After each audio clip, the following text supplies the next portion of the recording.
अस्सलाम वालेकुम everyone. Today's discussion is about phylum echinodermata. As usual आप लोगों को मैंने कहा है कि आपने सिर्फ और सिर्फ 1, 2 और 3 यहाँ पर डायग्राम की बात होती है रिगार्डिंग द बॉडी। तो इन 3 बातों को 1, 2, 3 इनको ज़ेनिशन करना है पूरा फाइलम आपके फिंगर टिप्स पर। तो फाइलम इखाइनोडर्मेटा, पहले हम इस वर्ड को समझते हैं। इखाइनोडर्मेटा क्या है? इखाइनोडर्मेटा को समझने के लिए आपने इसको स्प्लिट करना होगा, इखाइनो को और डर्मेटा को।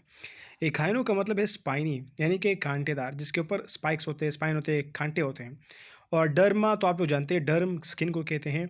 तो ऐसे स्किन जिसके ऊपर कांटे दिखे जाए उसको बोलते हैं इखाइनोडर्म। तो इसमें जो इस फाइनल में जो एनिमल्स हैं, इस फाइलम के जो एनिमल्स हैं, उनके स्किन के ऊपर कांटेदार स्ट्रक्चर देखा जाता है। बाद में कुछ जो स्पाइक होते हैं वो बूनी होते हैं, कैलकेरियस होते हैं, बाद में सॉफ्ट होते हैं। एनीवेज, तो ये क्या है? कांटेदार जिस्म, सरफेस स्किन, ऐसे स्किन जिसके ऊपर कांटेदार आपको ऑब्जर्वेशन हो तो उसको बोलते हैं इक्हाइनोडर्म। तो ये एनिमल्स क्या है?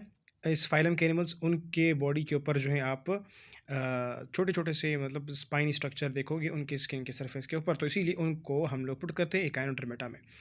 नंबर सेकंड पॉइंट आपने कहा है कि सिस्टम। तो सिस्टम्स के हवाले से मैंने आप लोगों को बताया है कि सिस्टम्स आप लोग याद कर लें। आपके बॉडी में जो सिस्टम है उसको रिलेट करें इस एनिमल के साथ। उसमें से अभी जो फाइलम इक्वाइनोडर्मेटा के जितने भी हैं उनमें से सिर्फ एक एग्जांपल उठाओ, ताकि आप लोग उसको एग्जांपल के थ्रू आप उस फाइलम को एक्सप्लेन कर सको आसानी से और उसको याद कर सको, मेमोराइज कर सको। वेल, डाइजेस्टिव सिस्टम आप याद करना है, नर्वस सिस्टम है, एक्सक्रीटरी है, रेस्पिरेटरी है, लोकोमोटरी है, तो जो भी है इन बातों को आप लोगों ने जहन में याद रखना है। As well reproduction and regeneration and skeletal system. Well, तो क्या है डाइजेस्टिव सिस्टम की अगर बात करते हैं वो इनमें कंप्लीट है। अभी क्वेश्चन ये भी है कि अब यार ये कंप्लीट डाइजेस्टिव सिस्टम क्या मतलब, और इनकम्प्लीट डाइजेस्टिव सिस्टम क्या मतलब है? Very simple. अगर आपके पास डाइजेस्टिव सिस्टम में माउथ और एनस हो तो वो कंप्लीट है। अगर ये दोनों डेवलप नहीं हो और ना मिले तो वो इनकम्प्लीट डाइजेस्टिव सिस्टम है। तो इनमें कंप्लीट डाइजेस्टिव सिस्टम होता है।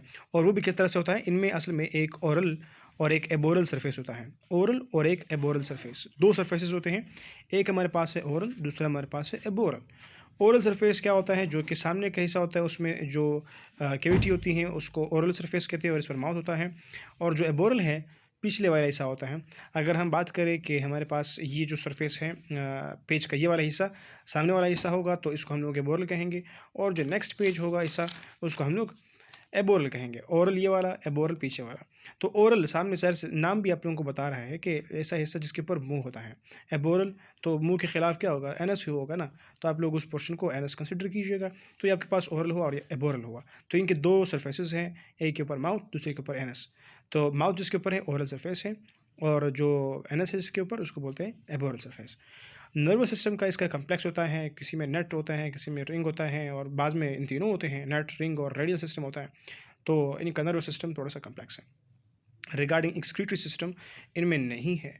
रेस्पिरेटरी सिस्टम और लोकोमोशन, ये तीनों जो है ये काम कैसे होते हैं? इनमें इनमें by mean of water vascular system होते हैं। ये वाटर वेस्कुलर सिस्टम क्या होता है असल में?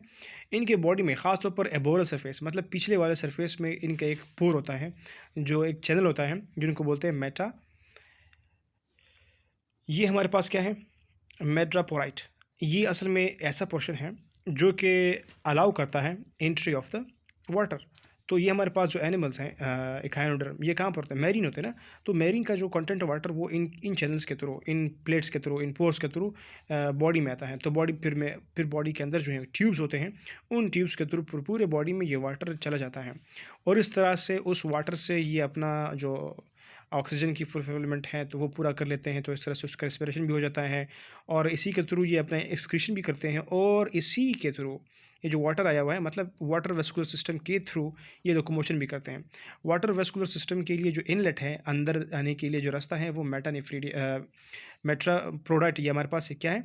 ये एक पोर लाइक सब्सटेंस, मतलब वो है एंट्री है, पोर लाइक होता है, इनमें एक सुराख सा होता है, तो जिसके ज़रिए से वाटर की इनटेक होती हैं, और फिर वो वाटर ट्यूब्स में पूरे बॉडी में मिल जाता है। और ख़ास तौर पर जो इसके ट्यूब्स होते हैं, ट्यूबल फीट्स होते हैं आखिर में, तो वहाँ पर जा करके उस उनको एक स्ट्रक्चर देते हैं जिससे फिर ये लोकोमोशन में मतलब मज़ीद इसके लिए हेल्पफुल होता है। नेक्स्ट इनकी हम बात करते हैं रिगार्डिंग रिप्रोडक्शन। रिप्रोडक्शन के हवाले से इनकी जो मेल है वो अलग सा होता है, फीमेल अलग सा होता है।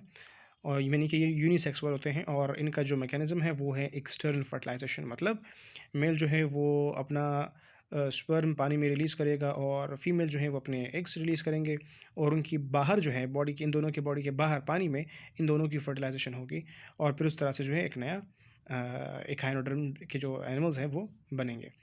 तो जिसका भी आप लोग पढ़ रहे हैं, अब यहाँ पर हम लोगों ने स्टारफिश का एग्जांपल आप लोगों के सामने पेश किया है, तो इसी के भी आप लोग पुट कर सकते हैं एग्जांपल कि इस तरह से ये लोग एक्सटर्नल फर्टिलाइजेशन करते हैं और फिर उस एक्सटर्नल फर्टिलाइजेशन के थ्रू इनकी नस्ल जो है वो आगे जाती है। इंपॉर्टेंट पॉइंट रिगार्डिंग रीजनरेशन इनमें है, मतलब अगर आप स्टारफिश को कहीं से काटोगे तो वो पोर्शन जो है दोबारा से वो रीजनरेट करेगा। इस तरह के आपके नाखून होते हैं, आपके बाल होते हैं, तो इस तरह के इनमें भी जो है रीजनरेशन की एबिलिटी पाई जाती है। रिगार्डिंग स्केलेटन सिस्टम, अभी मैंने कहा कि इनकी स्केलेटन जो है वो बिल्कुल सॉफ्ट से होती हैं, तो इनमें ऑसिकल होते हैं जो कि स्मॉल स्मॉल बोन्स होते हैं और ये कैल्केरियस हैं, मतलब कैल्शियम से बने होते हैं। और regarding body point of view आप लोग याद रख लें कि ये ट्रिप्लोब्लास्टिक है, इनकी रेडियल और बायलैटरल दोनों सिमेट्री है। अब ये कन्फ्यूजिंग है कि नहीं है ना, रेडियल और बायलैटरल दोनों हैं। वो इस वजह से कि जब ये इन लार्वल स्टेज में होते हैं तो लार्वल स्टेज में इनकी बायलैटरल सिमेट्री होती हैं। बायलैटरल क्या था कि एक ऑर्गेनिज्म को आप दो में इक्वली काट सकते हैं, दो इक्वल पार्ट्स में काट सकते हैं। तो दो इक्वल पार्ट्स में काटना बायलैटरल सिमेट्री आपको प्रोवाइड करेगा। रेडियल क्या है, आपको अगर आपको ऑर्गेनिज्म मिले उसको आपने काटना है एक तरीके से, मतलब हाफ में काटना है, तो वो हाफ में इक्वल पार्ट्स में नहीं जाएगा। तो इस तरह से अगर इक्वल पार्ट्स हमें नहीं बने दो ने तो उसको हम लोग बोलते हैं रेडियल सिमेट्री। और ये वाला जो है हमारे पास ही क्या बायलैटरल है, दो इक्वल पार्ट्स में होते हैं। तो ये दो इक्वल पार्ट्स में नहीं बल्कि कई पार्ट्स में आप इसको काट सकते हैं, जिसको बोलते हैं रेडियल सिमेट्री। और इनके हवाले से ये बात भी है कि ये सीलोमेट्स हैं, इनके अंदर सीलोम है। अगर ट्रिप्लोब्लास्टिक का लफ्ज़ आ जाए तो जाहिर बात है कि सीलोमेट्स भी उनमें होते हैं और इनका हेड जो है बिल्कुल नहीं है, ये बात इंपॉर्टेंट पॉइंट है। और इनके टू सरफेसेस हैं, मैंने आपको बताया अभी कि एक है ओरल सरफेस, दूसरा है एबोरल सरफेस। तो ओरल सरफेस कौन सा हुआ, नाम से ज़ाहिर कर रहा है कि ओरल जो सामने से हो, इसमें माउथ हो, एबोरल जो पीछे वाला हो जिसमें इसका एनस होता है। तो आप लोगों ने ये याद रखना है, इसका स्पेलिंग आप लोगों के सामने मैं दफ़ा फिर लिखता हूँ, MADRE, मैडरी पो राइट। ये MADREPORITE, मैडरीपोराइट। ये मैडरीपोराइट क्या है, ये एक ओपनिंग है, इनलेट है फॉर द व्हाट, जो आपके समुद्री पानी है तो उस पानी के लिए इनलेट है। इस पानी के थ्रू क्या होगा, ये वाटर वेस्कुलर सिस्टम बनेगा जिसके ज़रिए से ये अपना एक्सक्रीटरी, रेस्पिरेटरी और लोकोमोटरी जो मैकेनिज़म्स है उसको परफॉर्म करेंगे। तो ये तीनों mechanisms by mean of water vascular system इनके थ्रू होता है। तो ये एक बेस्ट MCQ भी बनता है कि वाटर वेस्कुलर सिस्टम किन एनिमल्स में है, आपने कहना है फाइलम एकाइनोडर्म में होता है। किस फाइलम में है, तो फाइलम एकाइनोडर्म। ये इंपॉर्टेंट पॉइंट है, very important point.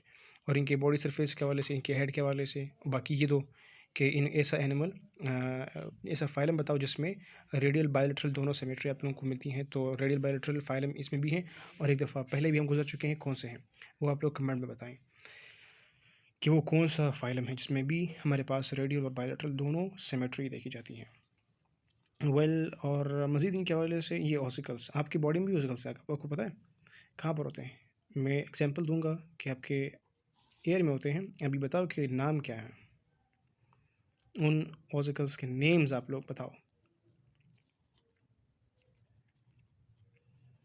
Comment box में। और इम्पोर्टेंट पॉइंट यहाँ पर जब अगर मैं देखूँ तो इतना डिफ़िकल्ट पॉइंट नहीं रहा। Well that's it all, thank you for watching. But failure has made me who I am today. Failure gives you two choices. You stay down or you get up.